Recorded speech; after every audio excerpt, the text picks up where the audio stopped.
Everyone, कैसे हैं आप सब? आई होप अच्छे होंगे। तो वेलकम है आपका मेरे इस व्लॉग में। तो देख सकते हैं आज मैं बना रही हूँ होममेड स्वीट मिठाई रक्षाबंधन पर। तो ये सूजी का मैंने आटा बना लिया था दूध डालकर, और इसके मोटे मोटे पेड़े बना लिए थे, और उसके बाद इनके पराठे बनाकर तवे पे सेक दिए। फिर ये हल्के से भुन गए।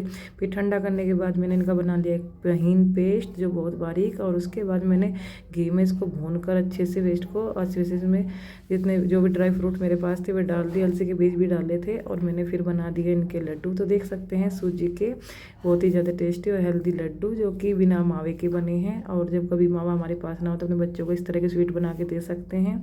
तो उसके बाद नेक्स्ट डे हम निकल चुके थे अपने घर के लिए। 11 बजे हम तकरीबन निकले थे यहाँ से। बहुत ज़्यादा भीड़ हो रही थी मार्केट में, बिकॉज वो वहाँ पर था शिवरात्रि की वजह से शिव विवाह होता है देहरादून में। दोनों शिवरात्रि पे बहुत बड़ा समारोह होता है, बहुत ही ज़्यादा उत्सव होता है। और बहुत ही जब निकलनी शुरू हुई थी जिस वजह से थोड़ा भीड़ कम थी, ट्रैफिक तो लगा हुआ था लेकिन इतना ज़्यादा नहीं था क्योंकि स्टार्टिंग हुई थी। और जब शाम धीरे धीरे दोपहर और दोपहर के बाद शाम होने लगती है तो बहुत ज़्यादा भीड़ हो जाती है। पिछली बार हम गए थे समुद्रगढ़ी चौक पर, तो जब हमने पहली बार देखा था शिव विवाह यहाँ कैसे सेलिब्रेट करते हैं। हमारे जो यूपी की तरह जैसे छुट्टियाँ पड़ जाती है कावड़ ब्रेक में, यहाँ कावड़ ब्रेक में शिवरात्रि किसी तरह की छुट्टी नहीं होती स्कूल की। डेली बच्चे स्कूल जाते हैं, लेकिन हमारे उधर 8-10 दिन की छुट्टियां पड़ जाती है क्योंकि रास्ते में कावड़ की वजह से। और फिर हम निकल चुके थे हाईवे पर, और देख सकते हैं अर्नव चला रहा था यहाँ स्कूटी, क्योंकि हम थक चुके थे। हमने थोड़ा सोचा रिलैक्स कर लेते हैं, नया इतनी लंबी ट्रैवलिंग करके आ रही थी। तो फिर अर्नव ऐसे ही थोड़ा सा वो अपना कर रहा था, और उसके बाद हमने वीडियो शूट की थोड़ी सी। यहाँ हाईवे पे हम फर्स्ट टाइम मतलब सेकंड टाइम गए थे बच्चों के साथ। तो मैं फर्स्ट टाइम गई थी, इससे पहले फौजी साहब के साथ गई थी फर्स्ट टाइम।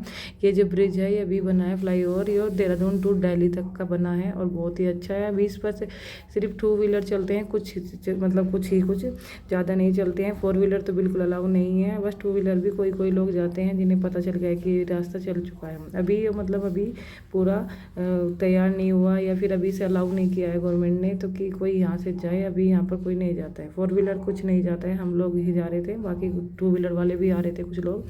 तो बिल्कुल खाली पड़ी थी सड़कें। तो अर्नव ने यहाँ पर की ट्रैवलिंग, क्योंकि नया थक चुकी थी, नया के जो है हाथों में दर्द होने लगा था। इतना दूर जाना 3-4 घंटे का सफ़र पड़ता है मुझे अपने घर से देहरादून तक का। 4-4.5 घंटे लग गए थे क्योंकि ट्रैफिक में भी फंसे रहे हम। शिवरात्रि की अगले दिन बहुत ज़्यादा यहाँ बड़ा समारोह होता है, उत्सव होता है। तो हम रास्ते में रुके देवबन में जाने के बाद बच्चे बोले कुछ खाना है, तो अनव ने पिया बादाम शेक, और अनव ने खाई आइसक्रीम। बादाम शेक पिया, अनव ने खाई गोलगप्पे यहाँ पर, क्योंकि हमें यहाँ अगर गोलगप्पे अच्छे नहीं लगते अपने यूपी के, मतलब मुजफ्फरनगर के ही गोलगप्पे अच्छे लगते हैं। तो बस गोलगप्पे खाए और बादाम शेक पिया, थोड़ा सा बच्चों को रिलैक्स हो गया इस बहाने से। फिर हम अगेन दोबारा से चले, क्योंकि जब तो दूरी आधा पौन घंटे की ही रह गई थी, देवबंद से ज़्यादा दूर नहीं पड़ता हमारा घर। तो वहाँ पर हमने रिलैक्स करने के बाद फिर से हम अपना चल दिए थे। हमने सोचा बच्चे अगर थोड़ा सा रिलैक्स करेंगे तो थोड़ा सा बुरा मतलब बॉडी रिलैक्स हो जाएंगी, क्योंकि इतनी लंबी ट्रैवलिंग करके आए हैं। और 3 लोग स्कूटी पे जाना, इतना सारा सामान भी था, 2 बैग भी थे हमारे। तो कोई छोटी बात नहीं है, बच्ची है, नया 12 साल की उम्र से नया मतलब हाईवे पे हर जगह मुझे लेके जाती है, चला लेती है स्कूटी अच्छे से। और हम पहुंच गए थे घर जाने के बाद हम थक गए थे, तो हमने खाना खा के हम लेट गए। तो शाम को हम गए छत पे अपने भतीजों के साथ, अपने बेटे के साथ। तो देख सकते हैं इसको मैंने बोला अपनी मम्मी के दादी के कपड़े उतार ले सारे, तो फटाफट मुझे उतार कर ला कर दे रहा था। बहुत ज़्यादा जो बोलते हैं इसको करने को सारे काम कर देता है। तो देख सकते हैं बाद में इसके दिमाग में पता नहीं क्या आया, मम्मी का ब्लाउज ने जो जाली है रेलिंग की उससे नीचे फेंक दिया, और मुझे पता भी नहीं चला कि इसने नीचे फेंक दिया। तो बाद में इसने मुझे बोला कि मैंने ऐसे ऐसे करके उधर मतलब कपड़ा फेंक दिया। तो मैंने देखा मम्मी का ब्लाउज सड़क पे पड़ा था। तो बाहर नीचे सिमी बैठी थी, तो मैंने उसको बोला, मैं कहा बेटा जाके कपड़े लेके आ नानी के। तो वो लेके आई, तो यहाँ मैं लक्की को खिला रही थी।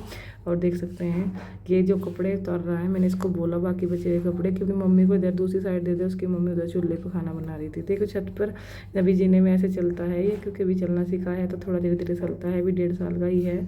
और देखिए कैसे कैसे करके आया छत पे। और यहाँ पर लग के खेल रहा था, उसे मोबाइल चाहिए था, तो मैंने उसे अपना कवर उतार के दे दिया, क्योंकि उसे तो अभी पता नहीं इसमें मोबाइल है नहीं है, और वो खेल में लग गया। मैंने उसे खिलाया, अभी अच्छे से गुड़लिया भी चलने लगा, तो धीरे धीरे चलना भी सीख जाएगा। फिर आ गई अनाया ने भी अपने भाई को खिलाया, इसके साथ बहुत मस्ती की।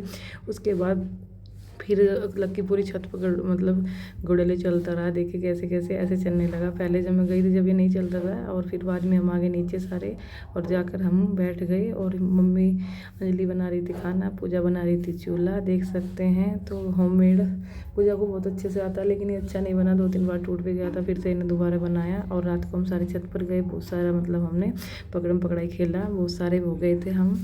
जब सारे लोग हो जाते हैं जब बहुत अच्छा लगता है। यहाँ बनाई थी ताहरी शाम के टाइम, तो बच्चे खा रहे थे ताहरी। अनाया टुक टुक एक साथ खा रही थी, सुब्बी और सिमी एक साथ खा रही थी, मैं और पूजा यहाँ बैठे बात कर रहे थे। अर्नव बैठ चुका था खा के, और ये सब लगे पड़े थे अपने खाना खाने में। और सारे बच्चे जब एक साथ मिलते हैं इतने खुश होते हैं बहुत, जब वापस जाते हैं तो बड़े दुखी होते हैं कि हम क्यों जा रहे हैं। अनाया अपने भाई को छाल रही थी सुबह सुबह शाम को छत पे, और अपने भाई को खिला रही थी बहुत ज़्यादा। और वो जब उसे उछालते हैं बड़ा खुश होता है, उसे बहुत अच्छा लगता है। मम्मी अनाया अंजलि को पहना रही थी नज़र का धागा, उसको नज़र का धागा बना के दिया था, तो मम्मी उसके गले में डाल रही थी। पूजा में रखा था, पूजा में रखने के बाद उसको पहनाना था। और अंजलि ने बना दिया खाना सारा, और पूजा ने बना दिया पूरा चूल्हा। और यहाँ पर फिर मैं छत पे बच्चों को खिला रही थी। नेक्स्ट डे मैं एक्सरसाइज करने के लिए छत पे गई, क्योंकि नीचे इतना शोर होता है, कोई ना कोई मतलब सोता रहता है। तो मैं ऊपर गई तो सुबह मेरी सारी एवरेज ड्रिंक पी गया, देख सकते हैं। जब एक एक बाइट आता और एक एक सिप लेके जाता, देखिए फिर से आएगा और फिर से पिएगा, मतलब इसे एवरेज इतना पसंद आता है बहुत ही। और यहाँ नवर टुक टुक यहाँ कर रहे थे जुगाड़बाजी, पापा लक्की को भी लेके आ गए। पापा बोले मैं भी एक्सरसाइज करूँगा तेरे साथ। फिर नेक्स्ट डे गए हम, मैं पूजा और अभी और मुजफ्फरनगर। वहाँ जाने के बाद हमने क्या किया, अविराज को पिलाया मैंगो शेक। अविराज देखो कितने शौक से पी रहा है, बड़े मज़े से। और यहाँ पर इसको खाने थे छोले भटूरे वहाँ पर उधर की साइड नहीं मिले, और फिर इसने कुछ नहीं खाया, गुस्सा हो गया। फिर से मैंगो शेक पिलाया तो उसको खुश हो गया। और यहाँ पर अनाया भी पी रही थी अपना मैंगो शेक, देख सकते हैं। और उसके बाद हम शाम को आए घर। शाम को आने के बाद देख सकते हैं सुबह की करामात। इसने क्या किया, मशीन जो गैलरी में रखी रहती, बाहर का गेट खुला हुआ था, तो इसने धक्के मार मार के बाहर डाल दी। अर्नब बाहर ही खड़ा था सड़क पर, तो उसने देखा कि अब मशीन पीछे डाल रहा, उसने बताया मुझे आके। तो फिर मैंने इसको पीछे किया। फिर मैंने सोचा एक बार देखती हूँ, वीडियो बना लेती हूँ, क्योंकि इससे पहले वो डाल चुका था बाहर की साइड। अर्नब ने बचा लिया, नहीं तो मशीन सारी सड़क पर गिर जाती। और यहाँ पर मैंने फिर ये डाल रहा था, मैंने सोचा इसकी वीडियो बना लूँ, जब बड़ा होगा देखेगा कि मैं कैसे कैसे हरकतें करता था। तो फिर ये हमने गेट बंद किया, जब जाके माना, नहीं तो बार बार ऐसे ही कर रहा था, क्योंकि मशीन में पहिए थे तो सड़क जा रही थी इस पर। फिर बाद में बैठ गए सब खाना खाने, और शाम सब बातें कर रहे थे। मन्नू रह रहा था खाना खाने के लिए, तो मन्नू खाना खा रहा था, और सुबह पता नहीं किस बात पर रो रहा था। और ये देखिए नाराज़ हो रहा है और अपनी दादी के पास बैठा। लक्की को देख सकते हैं आप, चारपाई के नीचे घुस के कैसे हमें झैद कर रहा है। अब देखना किस तरह हमें देखेगा बाहर आके। और अविराजी से देख रहा था कि कहाँ छुपा बैठा है, ऐसा लग रहा है कि उसी को दिख नहीं रहा, मुझे दिख रहा था। मैं सोफे पे बैठी हुई थी, बड़े मज़े से नीचे की साइड बैठा था।